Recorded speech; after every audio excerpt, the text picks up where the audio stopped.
সম্মানিত ভিউয়ার্স, আসসালামু আলাইকুম ওয়া রাহমাতুল্লাহি ওয়া বারাকাতুহু। আশা করি সবাই আল্লাহর অশেষ রহমতে ভালো আছেন, সুস্থ আছেন। এই চ্যানেলে আর একটি নতুন গুরুত্বপূর্ণ ভিডিওতে আপনাদের সবাইকে স্বাগতম। আজকে আলোচনা করব শিক্ষক নিবন্ধন পরীক্ষায় উত্তীর্ণ হতে কত নম্বর পেতে হবে এই সম্পর্কে বিস্তারিত থাকছে ভিডিওতে। এই ভিডিওটি দেখার আগে যারা এই চ্যানেলে একদম নতুন তারা অবশ্যই চ্যানেলটি সাবস্ক্রাইব করে পাশে থাকা বেল আইকনটি প্রেস করে দিন। আর যারা ইতিমধ্যে সাবস্ক্রাইব করেছেন তাদেরকে জানাই অসংখ্য ধন্যবাদ। শিক্ষক নিবন্ধন পরীক্ষায় উত্তীর্ণ হতে কত নম্বর পেতে হবে?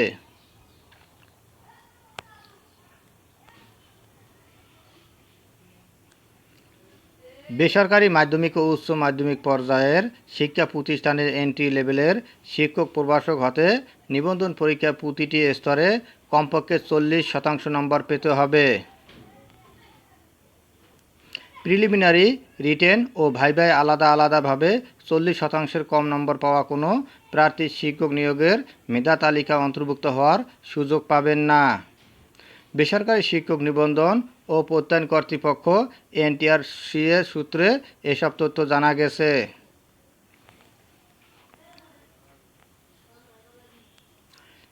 প্রাপ্ত তথ্য অনুযায়ী 100 নম্বরের প্রিলিমিনারি পরীক্ষায় ন্যূনতম পাস নম্বর 40।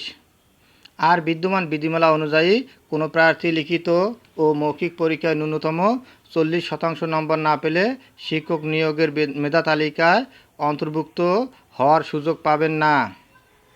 এখন 18তম শিক্ষক নিবন্ধনের লিখিত পরীক্ষার খাতা মূল্যায়ন চলছে। নিবন্ধনের লিখিত পরীক্ষার ফলাফলের অপেক্ষায় থাকা প্রার্থীরা দ্য ডেইলি ক্যাম্পাসের সঙ্গে যোগাযোগ করে শিক্ষক নিবন্ধন পরীক্ষার পাস নম্বর বা কাট নম্বরের বিষয়ে জানতে চাচ্ছেন। তারা বিভিন্ন বিষয়ের প্রার্থীদের লিখিত পরীক্ষার পাস নম্বর সম্পর্কে জানানোর অনুরোধ জানিয়েছেন। এ বিষয়ে খোঁজ নিয়ে জানা গেছে, বেসরকারি শিক্ষক নিবন্ধন পরীক্ষা ও প্রত্যয়ন বিধিমালায় শিক্ষক পদে নিয়োগ সুপারিশের যোগ্য বিবেচিত হয়ে মেধা তালিকায় স্থান পেতে প্রার্থীদের ন্যূনতম কত নম্বর পেতে হবে সে বিষয়ে বলা আছে। 2015 সালের ডিসেম্বরে জারি করা ওই বিধিমালার সর্বশেষ সংশোধনে বলা আছে, প্রিলিমিনারি পরীক্ষায় ন্যূনতম পাস নম্বর হতে হবে 40%। প্রতিযোগিতামূলক এ পরীক্ষার লিখিত ও মৌখিক অংশের নির্ধারিত কোনো পাস নম্বর নেই। নির্ধারিত পাস নম্বর না থাকলে শিক্ষক পদে নিয়োগের আবেদন করার জন্য যোগ্য বিবেচিত হয়ে জাতীয় মেধা তালিকায় স্থান করে নিতে প্রার্থীকে লিখিত ও মৌখিক পরীক্ষায় কমপক্ষে 40% নম্বর পেতে হবে। বিধিমালায় বলা আছে, কোনো প্রার্থী লিখিত ও মৌখিক উভয় ক্ষেত্রে পৃথকভাবে ন্যূনতম 40% নম্বর না পেলে তিনি মেধা তালিকায় অন্তর্ভুক্তির যোগ্য বিবেচিত হবেন না।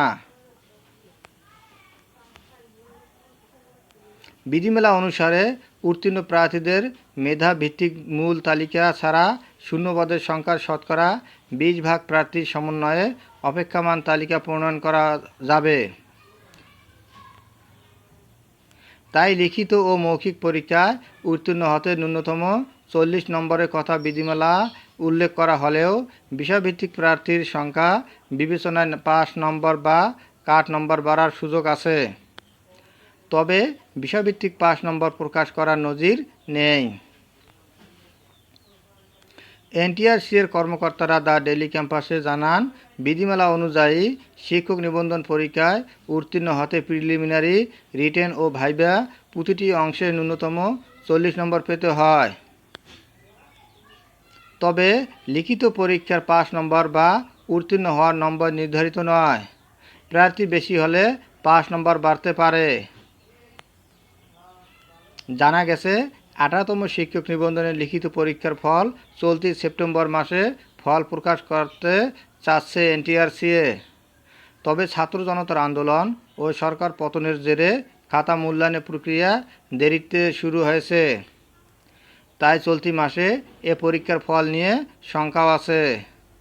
ধন্যবাদ জানিয়ে বিদায় নেওয়ার আগে আবার অনুরোধ জানাই, যদি ভিডিওটি ভালো লাগে এবং সর্বশেষ শিক্ষামূলক আপডেট ভিডিও পেতে চান তাহলে অবশ্যই চ্যানেলটি সাবস্ক্রাইব করুন।